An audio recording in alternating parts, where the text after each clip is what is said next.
Hello everyone, I welcome you all to my channel Revealing Concepts. In today's class, we will be learning the last concept of the chapter Coordinate Geometry. Today we will be learning about the midpoint formula.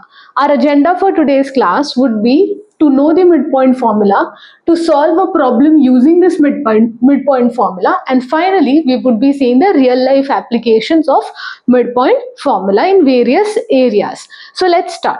Now, to understand how exactly the midpoint formula would be derived, let us see an example for it. Also, you need to note that this is an extension, you would say, or a part of section formula, because we would be using section formula to get the midpoint formula. Now, here we have a line segment AB such that C is a point that divides this line AB into two equal parts.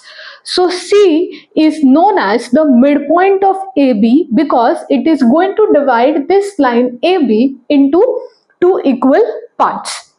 Now, in order to get the coordinates for point C, we would be using the midpoint formula. Again, I would want to mention it that this midpoint formula is a section formula only. It's a type of section formula specifically for the case when the point of division is the midpoint of that line segment. Now, in order to get the coordinates for this point C, which is the midpoint of the line AB, what we are supposed to do?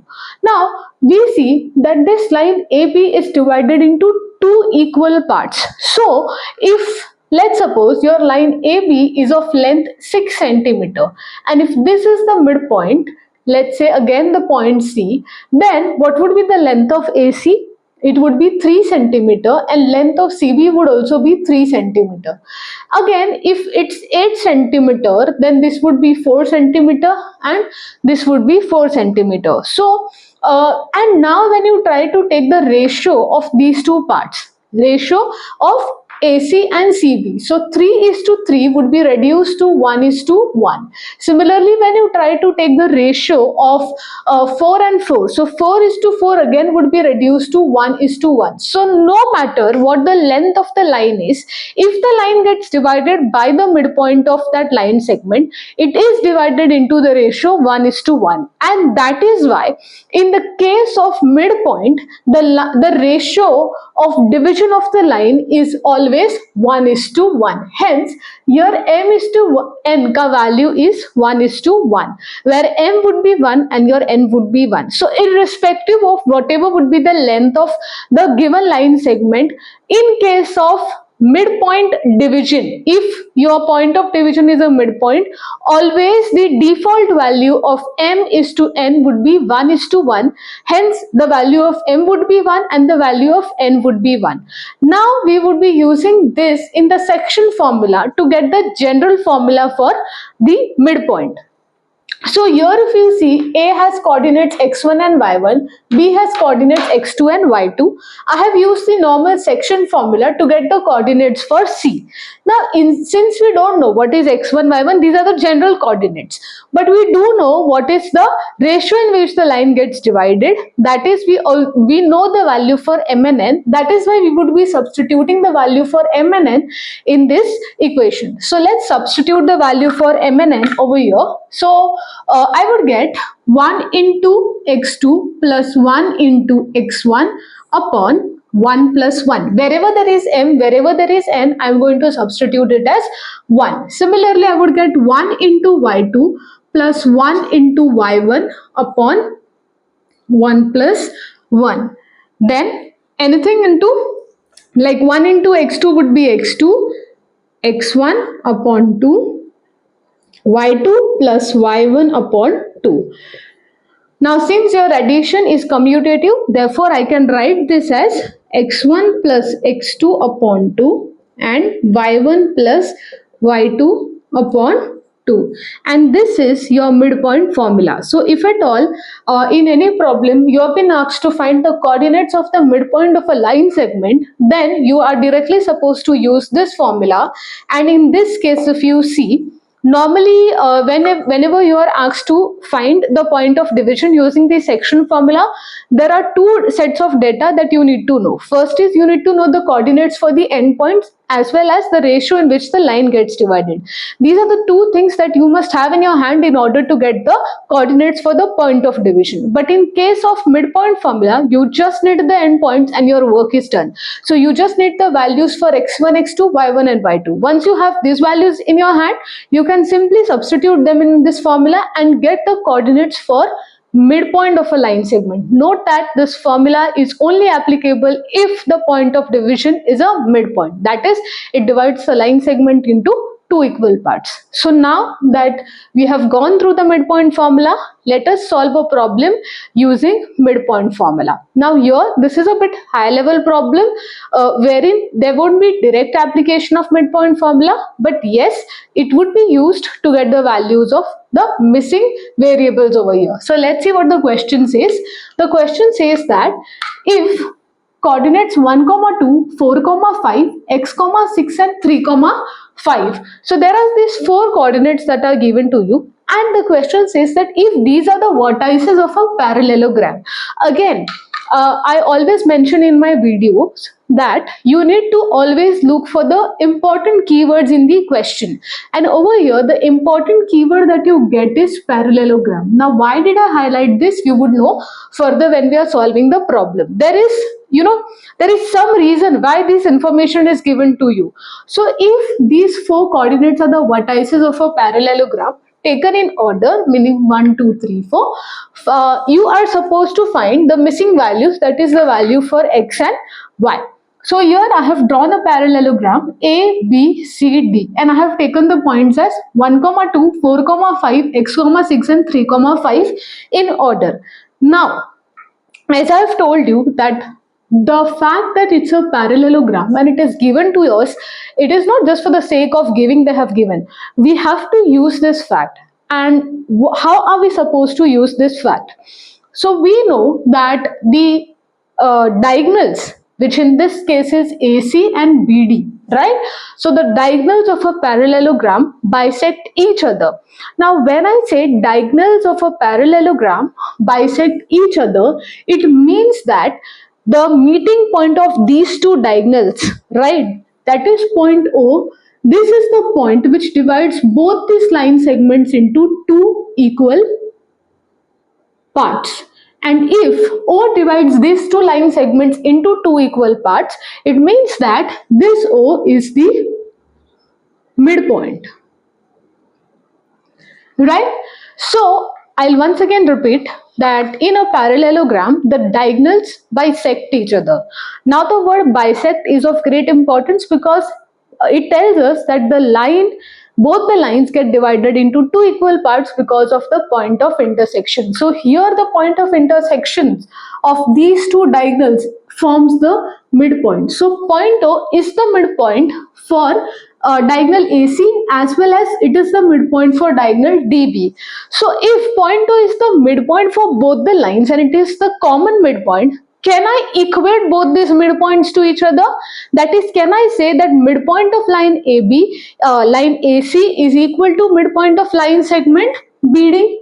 Right, now if both these midpoints are same, I just need to use the midpoint formula and get the values of x and y respectively. How? I'll tell you. So let's start with the solution part of it. So I would say let quadrilateral ABCD be the parallelogram. Now we know that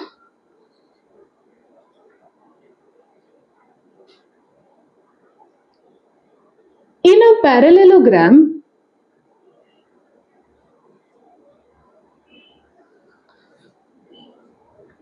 diagonals bisect each other.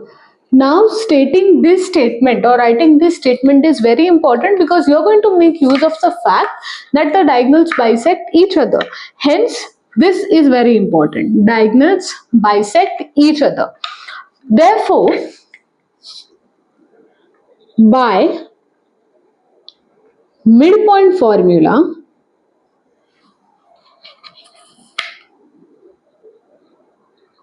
I can say that See, instead of writing by midpoint formula, let's say that midpoint, therefore midpoint of AC would be equal to midpoint of BD. Okay, now by section formula. So by section formula we get. So now directly just write the midpoint formula. So let's say that if this is your x1, this is your y1, then you consider this as your x2, this as your y2 for now. Consider this as your x1 dash and y1 dash, and this as your x2 dash and y2 dash. Now why have I taken dash over here? So that you would have different notations for all the coordinates, right? So I would say that O xy with respect to AC is equal to O xy with respect to BD. Okay, now we are going to use the section formula. So what is the section formula? You are going to add the x coordinates with each other divided by 2, the y coordinates with each other divided by 2. So here you would have x1 plus x2 upon 2, comma, y1 plus y2 upon 2. This is equal to x1 dash plus x2 dash upon 2, comma, y1 dash plus y2 dash upon 2. Okay, what does this indicate? This is basically the midpoint xy of AC, and this is midpoint xy of BD. Okay, now you are going to simply substitute the values for x1, x2, y1, y2 and so on and get the answer. Now it is pretty simple. So therefore what we get is, now x1 if you see, it is 1, right, and x2 is x upon 2, comma, y1 is 2 plus y2 is 6 upon 2, and this is equal to the other part. So here your x1 dash is 4 and x2 dash is 3. So you would have 4 plus 3 upon 2, comma, y plus 5 upon 2. This particular step is very easy. You're just substituting the values for all the x coordinates and the y coordinates. So that is why now you're getting 1 plus x remains as it is divided by 2. 2 plus 6 is 8 by 2, and this is equal to 4 plus 3 is 7 by 2 and y plus 5 by 2. Now again if you see, one pair, or you could say this coordinate is equal to this coordinate. It means that the x coordinate on this side is equal to the x coordinate of this point, and similarly the y coordinate is equal to the y coordinate on the other side. That is why you would say that therefore 1 plus x upon 2 would be equal to 7 by 2 and y plus 5 upon 2 would be equal to 8 by 2. Right? Now just cancel out the denominators. So 2 and 2 gets cancelled over here and 2 and 2 gets cancelled over here. So the resultant equations that you get are 1 plus x equals to 7 and y plus 5 equals to 8. So x would be equal to 7 minus 5 and y would be equal to 8 minus 5.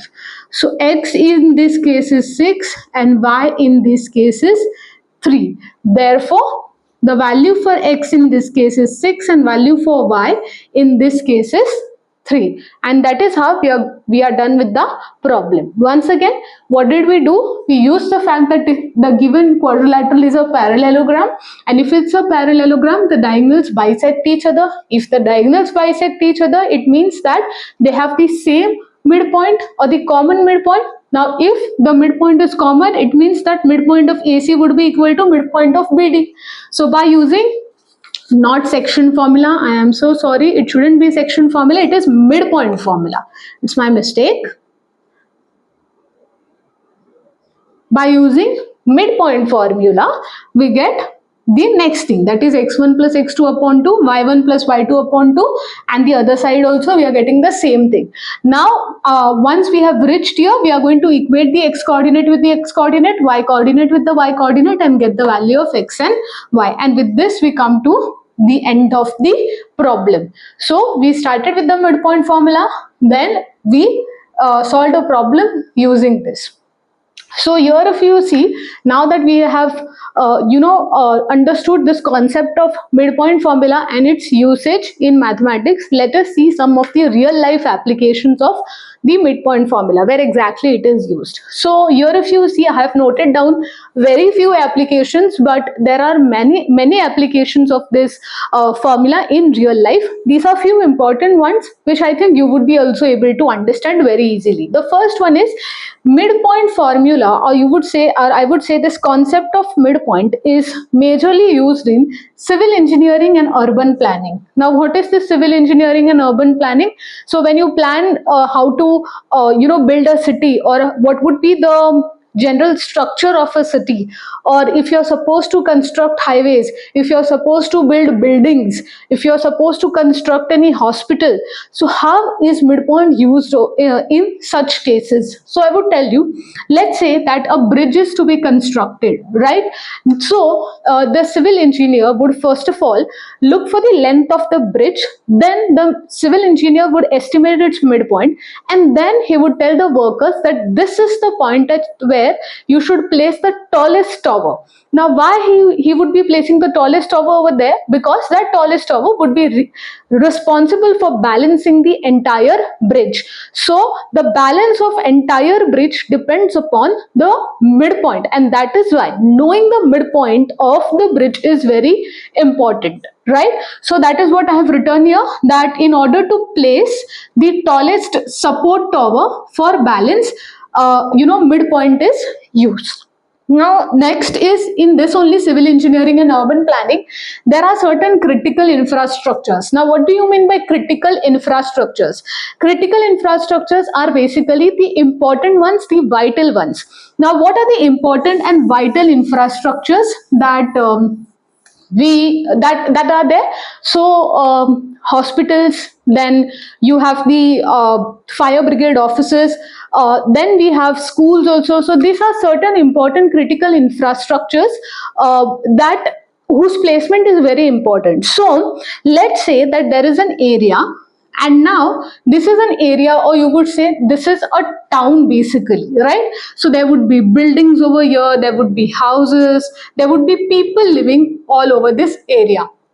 Now in order to have an equal accessibility, or let's say everybody should be equally able to access all these critical infrastructures like hospitals, the fire stations you would say, or the schools, what the town planner is going to do is he would try to build schools, he would try to build hospitals, and he would try to construct even the other important offices or buildings like fire stations, etc. In the area, such that it would be equidistant from all the places, right? So this would be where, this would be generally near the midpoint. So this is how midpoint also plays a very important role in urban planning or town planning in specific. Now the second application of midpoint is in aerospace navigation. Now how it is used? So what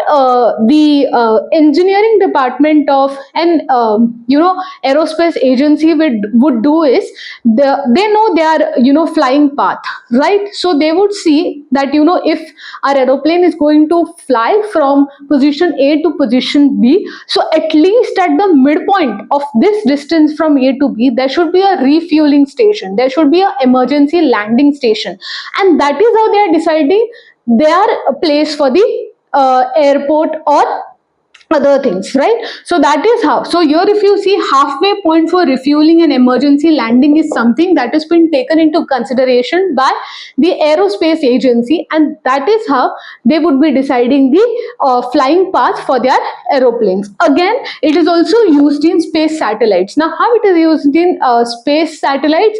So let's say if there is a satellite that has been sent into the space for observation, right? So let's say there are two planets, and if you want to observe two planets, so what they would be doing is they would be placing the satellite exactly in the middle of these two planets. So again, midpoint comes into picture. You need to calculate, you need to see where exactly these two planets are there, and what would be the midpoint of the distance between the two planets. And lastly, it is also used in telecommunication network. Now how it is used in telecommunication network? We all know mobile towers, right? The telecommunication network towers.